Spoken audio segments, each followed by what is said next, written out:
দেখুন, গণেশ চতুর্থীর এই বিশেষ পর্বের অপেক্ষা কিন্তু আমরা সকলেই করে থাকি।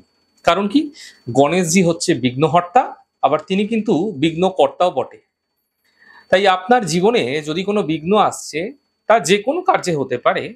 আপনার অফিসে হতে পারে, আপনার কর্মস্থলে হতে পারে, আপনার ব্যবসা ক্ষেত্রে হতে পারে, আপনার বিবাহ সম্বন্ধীয় জায়গায় হতে পারে, যেকোনো ক্ষেত্রেই বিঘ্ন আসতে পারে, বাধা আসতে পারে।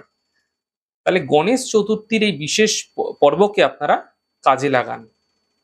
দেখুন, এই দিন ৫টি যে শুকনো হলুদের গাঁট আছে না, এই ৫টি শুকনো হলুদের গাঁট এবং ২১টি দূর্বা, একটি ছোট্ট সুপারি, আপনারা ছোট্ট সুপারির মধ্যে কি করুন, ভালো করে মৌলি সুতো ভালো করে পেঁচিয়ে আপনারা ভগবান গণেশজির চরণে অর্পণ করুন।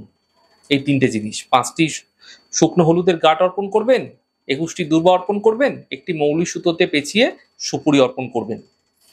একটি ছোট্ট মন্ত্রের একমালা জপ করবেন, ১০৮ বার জপ করবেন। মন্ত্রটি হচ্ছে ওম গং গণপত্যয় নমঃ।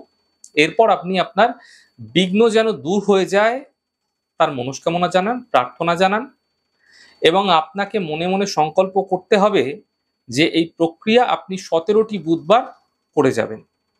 এটা কিন্তু আপনাকে সংকল্প নিতে হবে। এবং এই দূর্বা এবং হলুদের গাঁট পুজো শেষে আপনার গৃহের কোনো উঁচু জায়গায় রেখে দিন, আলমারিতে রেখে দিন, এবং সুপারিটি যখনই কোনো বিশেষ কাজে যাচ্ছেন আপনার পকেটে করে নিয়ে যান। দেখবেন সকল কাজে বিঘ্ন নাশ হয়ে যাচ্ছে।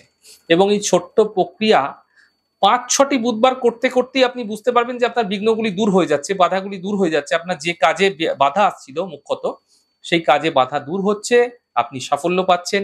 বারবার সুপারির প্রয়োগ করার প্রয়োজন নেই, শুধুমাত্র দূর্বা এবং হলুদের গাঁট আপনাদের ক্ষেত্রে দিলেই চলবে।